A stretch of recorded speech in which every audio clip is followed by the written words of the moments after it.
Sir थोड़ा अपना परिचय बता दीजिए। मैं संजय कुमार वर्मा, स्वामी विवेकानंद लॉ कॉलेज के विधि प्राध्यापक हैं। जिस तरह से आज़ादी का महोत्सव 15 अगस्त को मनाया जा रहा है पूरे देश में, इस पर क्या कहना चाहेंगे? आज हम लोग स्वामी विवेकानंद लॉ कॉलेज में 78वें स्वतंत्रता दिवस के अवसर पर उपस्थित हुए हैं और आज हम लोग इस उत्साह को बहुत हर्षोल्लास के साथ मनाते हैं। जो हमारे देश के वीर सपूत थे उनको याद करते हैं, जो हमारे देश की आज़ादी के लिए स्वतंत्र कराने के लिए अपने को न्यौछावर कर दिए। जी, अगर देखा जाए तो पूरे देश में अगर आज़ादी के पहले जितनी लड़ाइयाँ लड़ी गई, जिसने बलिदान दिया और उस बलिदान का आज वो दृश्य दिखता है।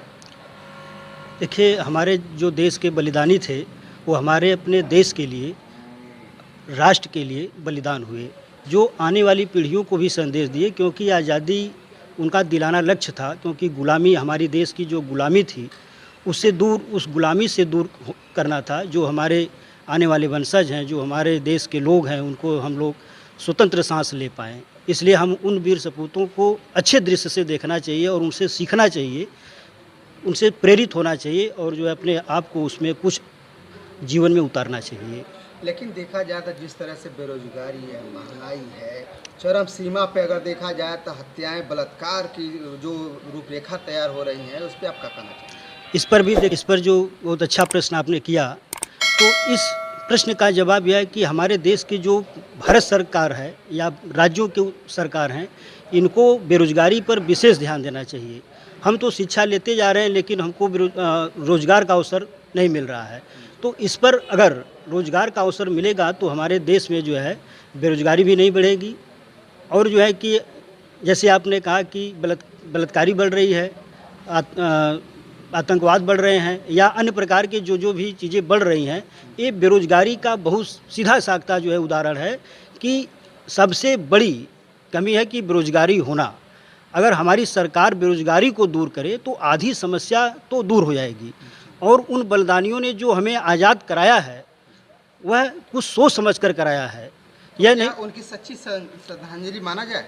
नहीं, अगर उस पर सच्ची श्रद्धांजलि तभी मानी जाएगी जब हमारे महापुरुषों ने जो अपना जान न्यौछावर किया और उन जान न्यौछावर के बदले हमारी सरकारें अगर उस पर सचेत नहीं होगी तो हम उसको सच्चा बलिदानी नहीं मान सकते हैं।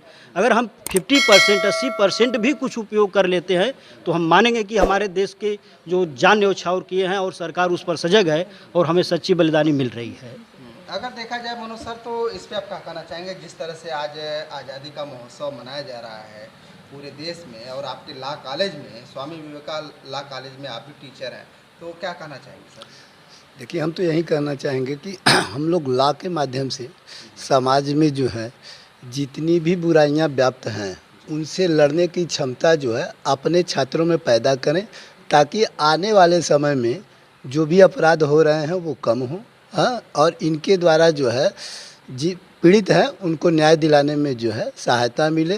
क्योंकि जो हमारे देश में क्रांति, आज जो आज़ादी मिला है, कहीं न कहीं जो है कि लॉ का ही देन है। और मुझे बहुत प्रशंसा है, बहुत खुशी है कि हमको इस क्षेत्र में जो है पढ़ाने का अवसर मिलता है इस महाविद्यालय में। अगर देखा जाए तो जो गरीब तत्व के साथ जो अत्याचार, क्रूरता और बलात्कार जैसे घिनौना मतलब की हरकत जो कर जाते हैं और जो गरीब का जो शोषण होता है उनको न्याय नहीं मिल पाता है, क्या आपके जो लॉ कॉलेज से जो स्टूडेंट, जो बच्चे निकलेंगे पढ़ करके, क्या उनको न्याय दिला पाएंगे? मेरा भरसक प्रयास रहता है। मैं अपने स्टूडेंटों को हमेशा यही सलाह देता हूं कि आपको जनहित में वकालत करना है, न कि स्वहित में वकालत करना है। आप जाकर समाज में गरीबों की मदद करिए, जो पीड़ित हैं उनको निःशुल्क विधिक सहायता प्रदान करिए। कोई समस्या होती है तो हमारे महाविद्यालय की तरफ से भी जो है कि विधिक जो है, जो भी है हमारे यहाँ लीगल एड है, उसकी तरफ से जो है सहायता भरपूर गरीबों को दी जाएगी। हमारे पास मैम थोड़ा सा अपना परिचय बता दीजिए। मेरा नाम प्रिया शुक्ला है। मैं स्वामी विवेकानंद लॉ कॉलेज में असिस्टेंट प्रोफेसर हूँ और आज स्वतंत्रता दिवस के अवसर पे मैं आप सभी को स्वतंत्रता दिवस की बधाई देना चाहती हूँ। लेकिन मैम अगर देखा जाए जिस तरह से हमारे देश में अपने बनारस में बच्चियों के साथ बलात्कार हो रहा है, इस पे आप क्या कहना चाहेंगे? ये बहुत ही निंदनीय है, ऐसा नहीं होना चाहिए, लेकिन नहीं होना चाहिए लेकिन हो रहा है। हाँ, हो रहा है तो आप अपने मानसिक विकास को बढ़ाइए। और लोगों को भी मैं ये प्रेरणा कहना उस चीज़ को चाहूँगी रोकने के लिए आपने क्या कदम उठाएंगे? इसको अगर ठोस कदम उठाना देखिए, होगा तो क्या? As for the purpose of law या अकॉर्डिंग टू द लॉ देखा जाए तो लॉज आर स्ट्रॉन्ग, लॉज मजबूत हैं, पर लॉ मजबूत होने से दिमाग जो है व्यक्ति का मानसिक जो मानसिक पीड़ित लोग ऐसा करते हैं। और ऐसा अगर अगर एक बंदा भी अपनी सोसाइटी में ये प्रण ले ले कि मैं ऐसा काम नहीं करूँगा या दूसरों को प्रेरित करूँगा कि ऐसा काम नहीं करना चाहिए, तो ऐसा मुझको लगता है कि मानसिक सुधार की आवश्यकता है। कहीं ना कहीं इसका जो कारण है बेरोजगारी है, और कहीं ना कहीं लोगों की मानसिकता बहुत निचले स्तर पर जा चुकी है, इसलिए ऐसे रिजल्ट्स आते हैं। बट ऐसा नहीं होना चाहिए, बहुत हम गलत मानते बात। हैं कि बेरोजगारी है, बेरोजगारी का शोषण हमेशा हुआ है, होता रहेगा, आगे भी सोच वही रखते हैं। जी जी। लेकिन इस वक्त जो सरकार है बेरोजगारी पे क्यों नहीं ध्यान देती?